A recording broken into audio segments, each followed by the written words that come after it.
Jueves de Cultura para Inconformes con el maestro David Eduardo Rivera Salinas.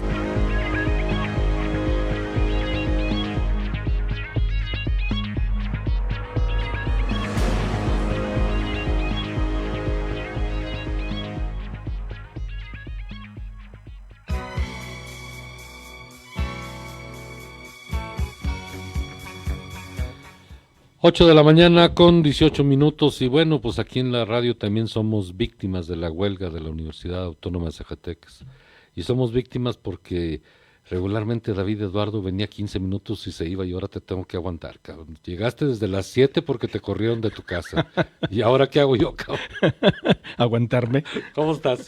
Muy bien, Francisco, muy buenos días para nuestro auditorio. Pues sí, la huelga cambia todo. Cambia todo, cambia todo.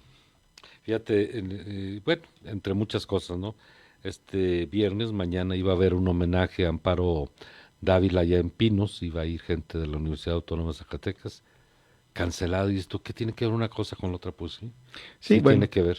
Lamentablemente mucho, sí, se paraliza todo, hay que entenderlo, porque la huelga pues afecta a todos, ¿verdad? Aquí no hay de que yo no voté por la huelga y no entro, no, esta es una obligación sindical de todos los agremiados, ¿no? Y finalmente pues así se decidió y hay que respetar la decisión de las mayorías, como se respetó la decisión del año pasado, ¿te acuerdas? Por una diferencia menor no hubo huelga y quienes votaron porque sí lo hubiera, tuvieron que aceptar las cosas. Hoy esa circunstancia da vuelta. Cambiaron las circunstancias, no solamente en el caso de la universidad, sino en todo el contexto educativo del Estado. Sí, lo que estamos viendo ahorita es un punto de inflexión, como bien dices, es un momento de crisis educativa que se suma a las diversas crisis que padece el Estado, ¿verdad? De orden económico, por supuesto la crisis política o de identidades políticas que está establecida desde hace algunos años y aquí está instalada por la falta de reflexión y de la falta de construcción de un verdadero proyecto político para Zacatecas. No existe, ¿no? Lo que hoy vemos es una incertidumbre. Quizá muy alineada a lo que está pasando ahora ya también en otras partes del mundo, donde gobierna la sinrazón y la incertidumbre, ¿no? Creo que estamos pasando por un momento. Y estamos viviendo las consecuencias de lo que puede venir de manera global. Sí, por supuesto. Y en vez de estar preparados y digamos, no bastan los discursitos de decir apoyo tal o cual iniciativa, sino preparados realmente para soportar cualquier circunstancia, ¿no? Por eso decía yo, hace falta algo más que la politiquería. Mucho más. Oye, ¿qué nos vas a hablar? Pues mira, cualquier semejanza o coincidencia con tus palabras es producto de la casualidad. Pero voy a iniciar con el final. Con esa frase clásica que ha acuñado la sociedad en México, a propósito de la política, cuando dice, si no pueden, que renuncien. O si no pueden, en este caso, que se vayan, ¿verdad? Y que le den la oportunidad de que llegue alguien y resuelva las cosas, porque como estamos, no parece tener fin ni encontrar una solución, y la gente se está hartando. Entonces, vayan mis palabras un poco en ese sentido.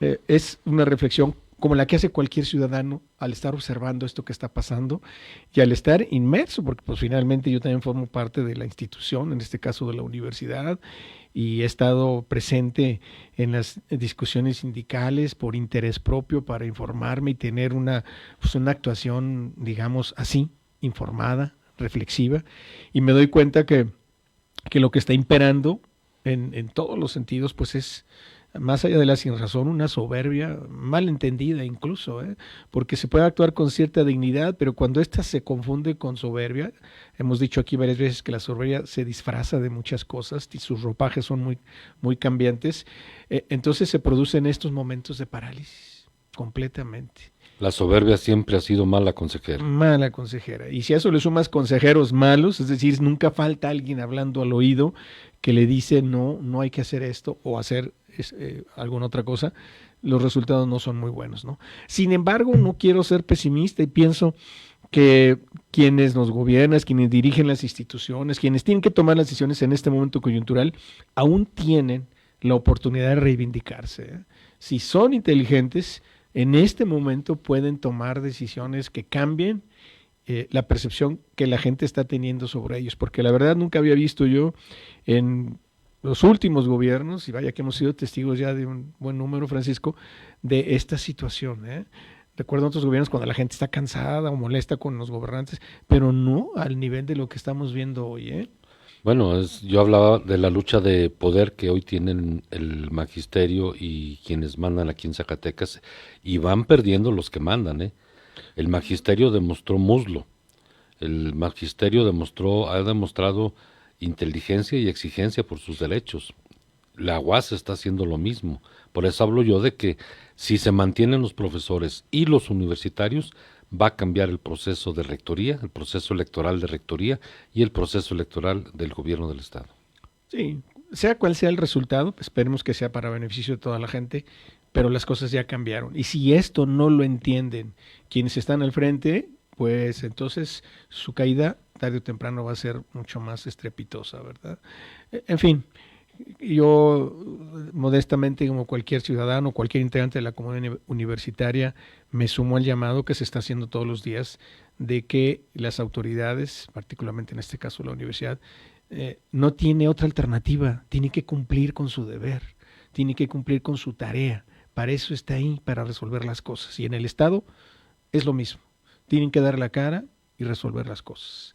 Y eso empieza con atreverse a mirar de frente a quien lo está cuestionando y sentarse a dialogar. Es la única manera, lo sabemos por la historia y por la experiencia, ¿no?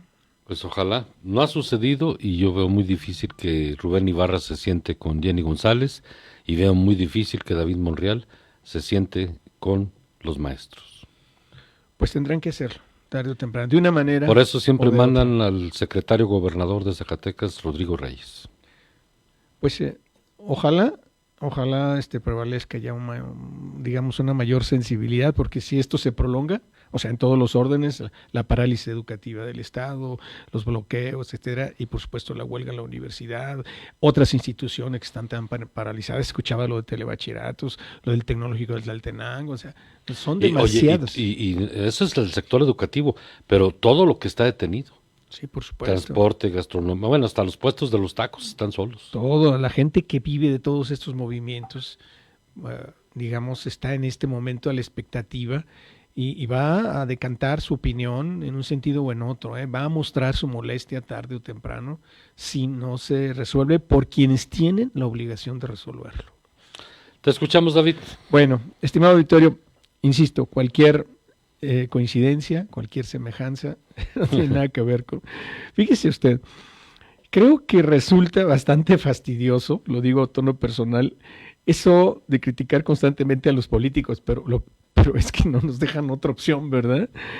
¿Por qué lo digo? Porque es un discurso que también sostienen los antidemócratas, desde los fascistas o esos nuevos, los neofascistas ultraliberales que hoy intentan gobernar el mundo, hasta la izquierda totalitaria, hay que decirlo también. Todos ellos son personajes terribles con los que no conviene compartir nada ni cruzarse con ellos en su camino. Pero cuando están en el poder, no nos queda otro remedio más que lanzar una mirada crítica. Y mire, es evidente que la sociedad necesita a los políticos, que en la base de muchas vocaciones públicas hay un claro espíritu de servicio y que muchos políticos en activo son admirables, aunque quizás sean los menos. Pero por otra parte, diría, así como está la cosa, como la vemos ahorita en el mundo, en México, en el Estado sobre todo y en las instituciones, el sistema, para decirlo entre comillas, se encarga de cooptarlos, los arrincona, los agota, los aburre a los políticos más válidos, los hace a un lado y fomenta en cambio el éxito de los otros, y te voy a tomar tu palabra, los politiqueros, ¿no? Los burócratas que no entienden su función de servicio, o los intolerantes, o los aduladores, o los aprovechados, los mentirosos, los ladrones, los ególatras y un largo etcétera. Por supuesto, todos ellos incluso dispuestos, disculpe el auditorio la expresión, a vender a su madre en un mercado de esclavas a cambio de seguir disfrutando del poder de algún cargo público. Y esto lo tomé de una expresión que hizo la enorme poeta Carmen Montero. En fin, los políticos tienen harta a la gente. En fin, Tanto que si hubiera un barómetro político, todos ellos se colocarían sin duda, la mayoría, entre los problemas más importantes para los mexicanos, por encima de las dificultades económicas o de la inseguridad. Bueno, sí, es verdad, estoy exagerando. ¿Por qué? Porque existen también encuestas en nuestro país que nos muestran cómo los mexicanos, las mexicanas, desconfiamos más en los políticos que en los maestros, o que en los doctores, o cualquier otra profesión, al grado que nunca les confiaríamos las llaves de nuestras casas. Tú has comentado eso aquí. Y mira, Francisco, estimado auditorio, para ilustrar esta idea, no se me ocurrió más que esto, y tú lo vas a recordar muy bien.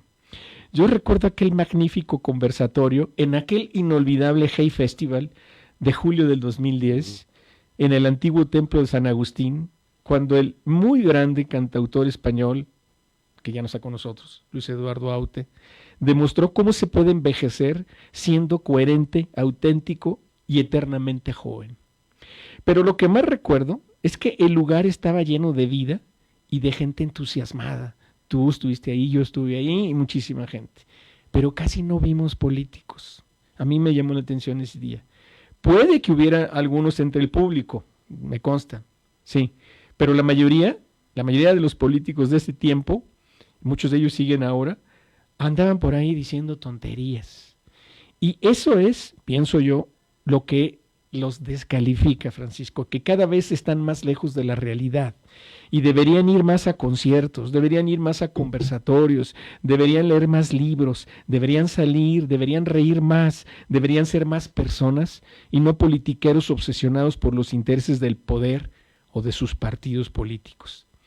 Pero bajo la reflexión un nivel, porque me siento obligado a ello. ¿Qué pasa cuando la politiquería se instala en el campo de la educación, que bien lo has descrito? Bueno, miren, estimado auditorio, decía el historiador británico Edward Gibbon, autor de una obra monumental que se llama Historia de la decadencia y caída del Imperio Romano, que le escribió, por cierto, en pleno siglo XVIII, ese siglo que pensó que la paz vendría a instalarse en el mundo para que la guerra no se presentara jamás, y bueno, ha fallado. Decía Gibbon que la educación es siempre inútil, excepto en los casos en que es superflua. Y además decía que si se cerraran las escuelas para todo el mundo, excepto para los genios, el planeta se poblaría en poco tiempo de ignorantes, porque las personas que no logran humanizarse en las escuelas se convierten en sujetos abandonados a sí mismos. Eso decía este autor. Pero con el permiso de él, a mí me parece que tal afirmación es una verdadera tontería. En todo caso, creo, y podría decirse que la educación siempre es necesaria, siempre, excepto en los casos quizá en que es perjudicial. Y ejemplos sobran muchos. Por ejemplo, todo el mundo sabemos, porque se comenta, que el gran físico alemán Albert Einstein o el prestigioso polímata francés Henri Poincaré tuvieron muchos problemas en la escuela reprobando materias. O el último caso que supimos, el Premio Nobel de Medicina 2012 del inglés John Gurdon, cuando en sus estudios universitarios conquistó el título de el último de la clase. Así está consignado en muchas lecturas. Por supuesto, un genio autodidacta, eso creo yo, corre siempre el riesgo de convertirse en un fenómeno de feria con una cultura desequilibrada e incompleta. Por eso la educación, dicen algunos especialistas, debe exigir de cada quien según sus posibilidades intelectuales y debe dar a cada quien según sus necesidades culturales. Pero la pregunta que en todo caso debemos hacernos, sobre todo en estas coyunturas, en estas crisis, es ¿quién podría pensar, crear, desarrollar, transformar, echar a andar un proyecto educativo así? Y bueno, si uno lee, la respuesta parece obvia. Solo un genio de esos que difícilmente, o mejor dicho, casi nunca, se encuentran ni en los ministerios de educación, ni en las rectorías de las universidades, ni en los palacios de gobierno. Y mire, Napoleón decía, esto está consignado en el magnífico diccionario de la estupidez que tú lo conoces, escrito por el matemático italiano Pier Giorgio Di Freddi. Napoleón decía que en política la estupidez no es una desventaja, decía. Y se debía, según él, a que los políticos han de gustarle a personas que en su mayoría son más tontos todavía que ellos. Por lo tanto, un político que no sea tonto debe fingir serlo. Pero como interpretar un papel, a menos que sea un gran actor, es siempre menos convincente que actuar de modo natural, yo creo que en política sería una desventaja no ser. estúpido, no serlo. Creo que las tonterías de los políticos se manifiestan de forma banal en decir o hacer cosas igualmente fuera y carentes de sentido. Pero todo eso se sublima en aquello que se llama, o que ahora algunos llaman politiquería. Es decir, lo voy a definir así, el arte de hablar sin decir nada. Finalmente, Winston Churchill, este enorme político que la historia lo ha consignado de ese tamaño, decía que el mejor argumento contra la democracia son 5 minutos de conversación con un político. Y acábese de contar. Y bueno, si el emperador Trump, ahí arriba, tiene una palabra favorita que es arancel, dijo que hasta es la palabra más hermosa del inglés, así lo dijo, y ahí está amenazando con sus famosas órdenes ejecutivas, pues parece que aquí la palabra favorita es politiquería. La diferencia es que allá no le sangra la boca y aquí sí. Uh-huh. Así de ese tamaño es la diferencia, pero todos caben en la misma reflexión. Creo que es momento de hacer una verdadera política y dejar de lado todo este, digamos, escenario que no conduce a nada. Aquí el problema es que la politiquería, y lo hemos platicado ya, y lo hemos dicho aquí también, tiene apellidos. Uno es soberbia y otro es ineptitud. Y principalmente la soberbia no deja a los políticos actuales, no les permite una pizca de humildad para sentarse a resolver estos problemas que no solamente, bien lo decías, está afectando al sector educativo, está afectando a todo el estado de Zacatecas. La economía, el campo, la ganadería, la agricultura, la industria, el turismo, todo está siendo afectado, porque la parálisis es económica.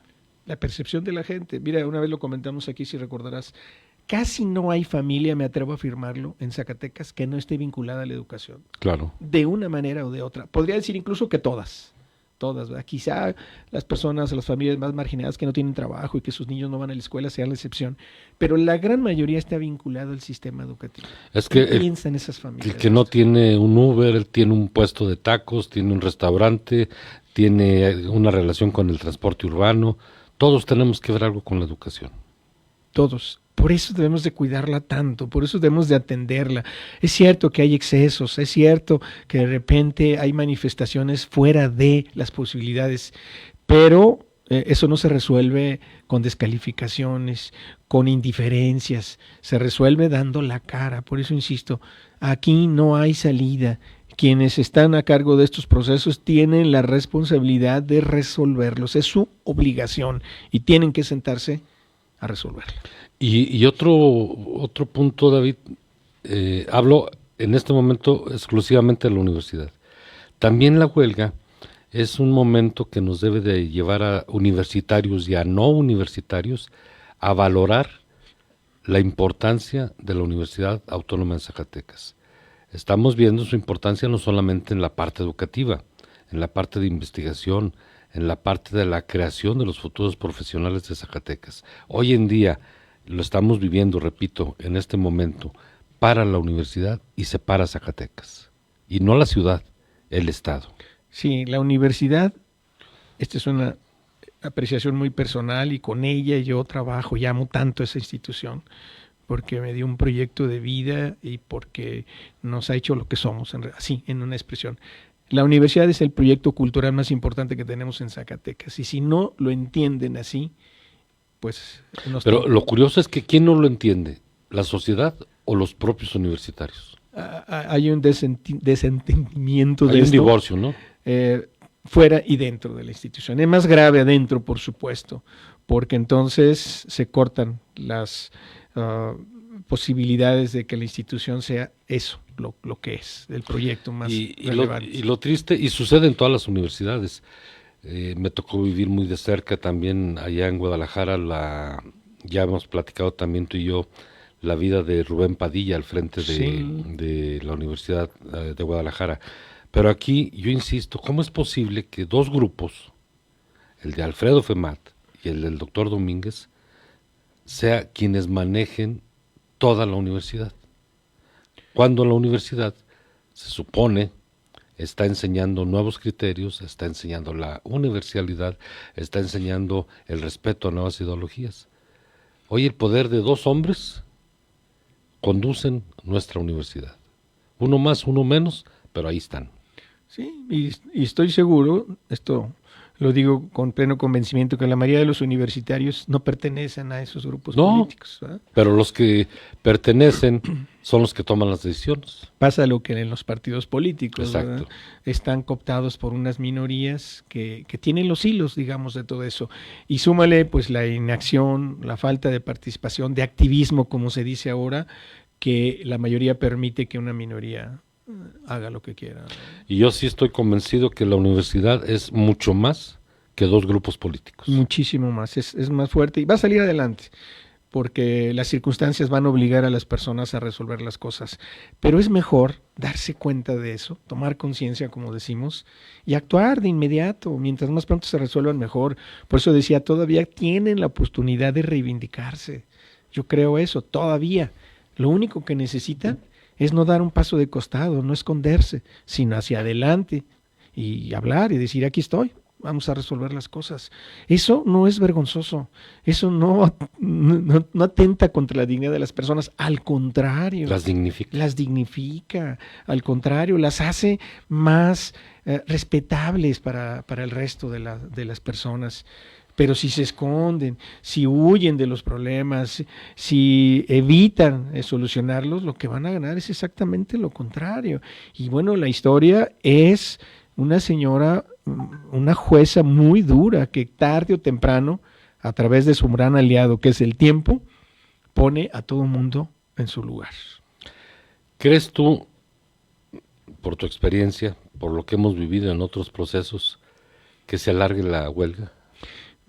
Espero que no, por supuesto. Nadie quiere una huelga y nadie la quiere que se prolongue. Pero es un mecanismo que tenemos los trabajadores para defender los derechos ganados. O sea, y si no se utiliza, cuando dados los incumplimientos, pues entonces... O sea, es justa la huelga. O sea, completamente. de eso nos queda muy claro. Muy claro, y está documentado. A pesar de que hubo ofertas, digamos, que se acercaron, pero no fueron suficientes. O sea, algunas incluso son muy ambiguas, no están claras. No se entiende el alcance. Pero lo que más me preocupa, por ejemplo, a mí en lo personal, es que no hay una omisión muy clara de algunos derechos, de algunas obligaciones contractuales que ni siquiera se mencionan. O sea, simplemente se ignoran. Y eso es muy grave, ¿no? Y ahí hay un grupo, no de 10, de cientos de profesores, por eso están tan molestos y por eso votaron a favor de la huelga, ¿no? Si eso no se entiende, pues entonces, digamos que la huelga va a provocar quizá un daño más grande, ¿no? Aunque bastante, digamos, comprensible, porque he visto yo manifestaciones de apoyo de mucha gente que incluso en este momento puede verse afectada por la huelga. Están sumándose los sectores apoyando sí. a los huelguistas de la Universidad Autónoma de Zacatecas. Aventurándonos, David, te hago la pregunta que también comentaba en mi comentario. ¿Qué tanto va a cambiar el panorama o el rumbo o la ruta política en Rectoría y en el Estado con estos movimientos? Yo espero que cambien, dependerá del resultado final, que todos lo sabemos, se va a resolver de una manera o de otra, pero la forma en que se resuelva me parece que va a determinar, porque se va a modificar, digamos, ¿no? Lo que le llaman los políticos, no me gusta la expresión, porque la quieren elevar a una táctica que no conocen, se modifica el tablero político, ¿verdad? Como si fuera un juego de ajedrez, pero quizá sea la forma más clara de ejemplificarlo, ¿no? Hay un cambio en la correlación, habrá un cambio en la correlación de fuerzas. Y solo, me parece, los que actúen con mayor prudencia, con inteligencia, van a capitalizar lo que resulte de esto. Ahora, en la otra reflexión, ya también lo hemos comentado, David, estamos siendo testigos de una huelga universitaria, de un paro indefinido por asuntos académicos muy merecidos, muy justos y muy bien ganados. Estamos viviendo un paro también y una huelga donde hay lucha de poder, por el poder del Estado y de la universidad. Pero la pregunta que de pronto se nos olvida, ¿Y la academia? ¿Dónde está la academia? ¿Dónde está el mejoramiento educativo al que todos anhelamos? Desde primero de primaria o desde kinder hasta los doctorados o especialidades que tenemos en la Universidad Autónoma de Zacatecas. Se ha demostrado, de acuerdo a las estadísticas, que andamos mal en educación, que tenemos un sistema educativo obsoleto nacionalmente. Pero aquí en Zacatecas, tú que has estado metido en la parte académica, universitaria, ¿cuándo vendrá la mejora académica? Pues es un sueño que todos los días se pretende recuperar, ¿no? Por supuesto que el problema de la calidad, digamos, de la educación es un problema mayor. No se va a modificar con esta huelga, ni con este paro, ni con esta crisis, ni mucho menos. Esas transformaciones son de otro orden, y cambiar un sistema educativo lleva su tiempo, ¿no? Pero obviamente hay una preocupación en eso. La enseñanza está ahí, la academia está ahí, y por supuesto hará su mejor esfuerzo. Y lo está haciendo, porque la demostración de este tipo de luchas también es pedagógica, también genera un ejemplo. Y se ha mencionado en estos días, ¿no? Se está de alguna manera también mostrando a los estudiantes la importancia de defender los derechos, de alzar la voz y decir... esto no debe de ser de esta manera, ¿no? Esa parte es muy importante, se está enseñando, por eso es importante esta huelga, porque es también una enseñanza para todos los alumnos. Sí, por supuesto, y no solamente a los jóvenes, sino a todos. A toda la sociedad, a todos. Es un proceso de aprendizajes, de enseñanzas para todos, no solo a los que están involucrados, ¿no? Entonces, creo que los resultados los vamos a ver tarde o temprano, espero que sea lo más pronto posible. Esto se va a solucionar de una manera o de otra. Y como en cualquier proceso de, digamos, de diálogo, de ponerse de acuerdo, pues tendrán que cederse cosas en un sentido o en otro, ¿no? Hasta encontrar un punto, pues, de equilibrio que quizá no sea lo más deseable, pero que permita que la sociedad le dé una vuelta a todo este proceso y siga adelante. Porque si no, pues entonces sí las consecuencias van a ser mucho más claras. Parece que no hemos aprendido el tema de la pandemia, ¿verdad? Aunque es de otro orden, pero todo lo que provocó y de lo que aún nos estamos reponiendo, ¿no?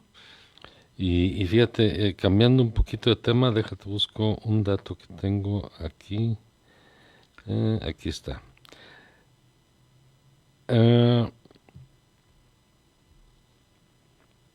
Bueno, primero, este año que estamos en este naciente año, es ya el año con más casos de influenza en el hemisferio norte en la última década. Hay 400% más camas de hospital ocupadas por pacientes con influenza que las que hubo por el coronavirus.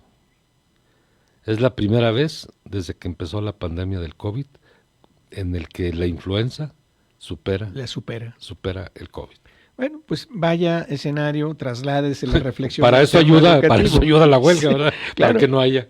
Sí, trasládese la reflexión como en un juego perdonen el ejemplo, de billar de 3 bandas, llévelo al tema educativo y vea las consecuencias que pueden tener si no se resuelven los problemas a tiempo, ¿verdad? Si no se les presta atención, si se les deja crecer, si se les minimiza o si se les lanza una mirada de indiferencia, que es lo peor que puede hacer un servidor público, ¿no? Lo digo con responsabilidad, por experiencia, ¿no? Por mi paso por ahí, donde, como todos, también cometí yo muchos errores, seguramente, pero siempre tuve la disposición de aprender. Y si algo aprendí es que los problemas se van acumulando en la espalda de las personas, de los responsables, como una losa tan pesada que tarde o temprano los tumba. Oye, David, muchas gracias por tratar el tema educativo, por tratar el tema de las huelgas, por coincidir en este comentario que ambos hicimos. También, antes de que te vayas, porque ya me está escribiendo Maye, tu esposa, que llegues a la Flor de México a comprar el pan. Por las donas y el bolillo, perfecto. Sí, y que a cuánto las donas también. Indicación recibida. Entonces. Oye, hoy se cumplen 11 años de la muerte de un mutuo amigo, de un extraordinario artista zacatecano, caracterizado no solamente por su calidad, sino también por su humildad. se cumplen 11 años del fallecimiento de Alejandro Nava. Sí, todavía duele mucho. Para empezar, tu vecino. Sí, vecino y amigo desde que llegó a Zacatecas, siendo yo todavía estudiante también, jovencillo, nos conocimos. Y bueno, era un hombre admirable, no solamente por su talentoso, ¿no? Por su trabajo creativo. Es que era un hombre también con una clara conciencia social. Siempre se opuso a que no sucedieran estos escenarios que hoy vemos en Zacatecas. Siempre fue un hombre que manifestó discretamente, modestamente, una opinión y la plasmó incluso en su trabajo creativo, artístico. Por eso extrañamos tanto a hombres como Alejandro Nava o a mujeres creadoras que no están con nosotros, pero que contribuyeron en su momento enormemente a generar esta conciencia social que hoy parece un poco sorprendida por los acontecimientos, que no alcanza a reaccionar, pero que lo va a hacer tarde o temprano, quizá hasta el momento de emitir un voto, que es el último espacio, el último reducto de libertad donde un ciudadano puede manifestarse. Pero ojalá lo haga antes, como lo estamos haciendo aquí, ¿verdad? Quizá usando un poco de la palabra de que si tenemos un espacio para decir lo que pensamos con respeto, pero lo digamos, ¿no? Y Alejandro era de ese talante. Oye, así era. La pregunta que siempre hago a todos los que se dedican a hacer una obra, una escultura, una pintura, pero en el caso de Alejandro, sabemos dónde está la obra de mucha gente, pero en el caso de Alejandro, ¿dónde está la obra de Alejandro? Hay, o sea, aquí en la Avenida García Salinas, un monumento, una escultura, perdón. Muy dañada, muy dañada, por cierto. Descuidada. Muy descuidada. Está el primer monumento al futuro, ya ves que se pusieron de moda. ¿Sí? El primer monumento al futuro que se hizo aquí en Zacatecas, que lo hicieron los niños, que está frente al Museo Francisco Goitia. Una cápsula de tiempo. Una cápsula donde se enterró una cápsula del tiempo con los pensamientos de unos niños, que vino gente de México, ¿te acuerdas? Sí, inaugurarlo y todo. Un proyecto muy hermoso, sí. Fue coordinado precisamente por Alejandro Nava, por lo tanto también es una obra, de Alejandro Nava. Hay cuadros en la iniciativa privada, hay obras en la iniciativa privada, pero en general, ¿dónde está la obra de Alejandro? Bueno, una gran parte de la obra está en manos de su familia, de su esposa, de Silvia y de sus hijos. Que por cierto, acabo de hablar con Silvia, perdona que te interrumpa, ya definitivamente viven en México. Sí, ya compraron casa, ya no van a regresar. Ya están allá. Incluso pues ella misma está viendo cuál podría ser el futuro de esa colección que aún conservan. Una buena parte están aquí, en el antiguo taller de Alejandro, que es un taller vecino también a mi casa, por eso me doy cuenta y sigue la obra.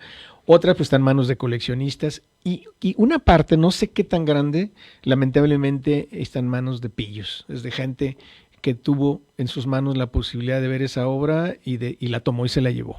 ¿Por qué les dices tan educadamente pillos? Sí. Si son unos verdaderos ojos de pato. Sí, tienes razón. ¿Sí sabes por qué ojos de pato? No. Por no decir hijos de... Debí suponerlo, ahí reaccioné tarde. Pues sí, lamentablemente hay gente así.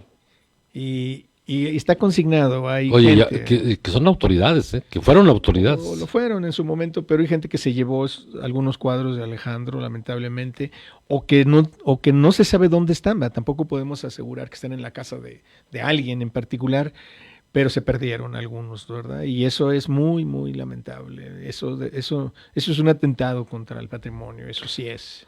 Pues ojalá y pronto, no solamente lo sepamos, ¿no? Pronto se exhiba la obra, todo lo que nos legó esa calidad y esa humildad de Alejandro Nava y esos gritos de protesta que plasmó a través de sus líneas. Sí, la crítica del mundo que hizo Alejandro a través de la pintura extraordinaria, de la escultura a la que le dedicó también mucho tiempo al final, de las cerámicas, de tantas cosas que hizo, pues al menos ahí está como legado y hay que acudir a ella. Por eso es importante ver un cuadro, leer un poema, pararse frente a una escultura, porque nos permite reflexionar sobre el mundo, ¿verdad? Y Alejandro contribuyó mucho en ese sentido, así que pues tienes razón, a 11 años de su fallecimiento, pues lo seguimos extrañando mucho. Hacen falta muchos Alejandros Nava en Zacatecas. Y en el mundo, sí. David, pues muchas gracias por compartir esta mañana. Gracias a ti, Francisco. Gracias a nuestro estimado auditorio. Y déjame abusar despidiéndome con lo que dije al principio. Si no pueden, que se vaya. Que renuncie. Oye, ¿ya sabías que hay una canción de la huelga? No. Sí. Déjame. Bueno, no me sorprendería, ¿verdad? Espérame tantito. Aquí está. Ahí va. Llegó el momento, no más abuso, no más silencio.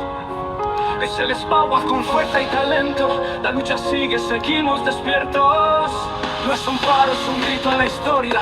Defendemos el aula y la memoria. Los docentes de pie, con fuego en la piel, exigiendo justicia, que suene la ley. Nos pagan con miedo, con sueldos de arena. Precarizan el aula, pero alzamos bandera. Queremos respeto, queremos honor. Queremos salario, no migas de error. Sin docentes no hay futuro. Sin educación no hay luz. Luchamos por todo, por ti, por los tuyos. Spawak, aquí estamos, con la voz en alto, nunca nos callamos. Justicia y trabajo, no más opresión. Que nuestras autoridades nos escuchen, la lucha razón. Les quieren cansados, los quieren sin fe. Pero esta huelga ilumina el porqué. No es solo salario, es dignidad. Es que el agua azul va a brillar. El contrato se firma, se cumple y se siente. No es solo papel, es lucha presente. Promesas vacías no pagan el pan. Queremos acuerdos que sean real. Real, real. Spawak, aquí estamos, con la voz en alto. Nunca nos callamos, callamos. Justicia y trabajo, no más opresión. Que nuestras autoridades nos escuchen, la lucha razón. La historia nos mira, el tiempo nos mide. Los que luchamos dejamos cicatrices. Si no hay respuesta, la lucha se enciende. Con cada paso la fuerza se extiende. Spawak, el mundo entienda. La lucha no se vende.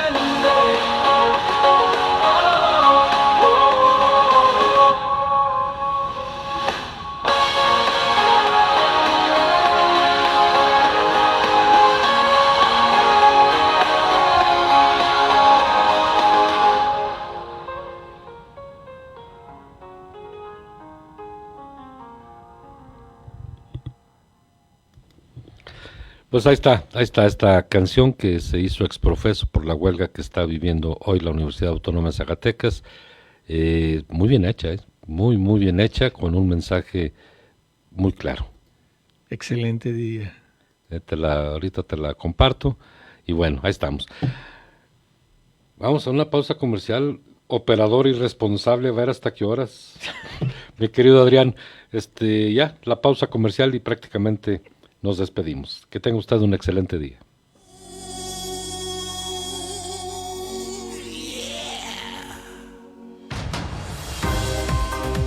Es momento de ir a la información de nuestros patrocinadores.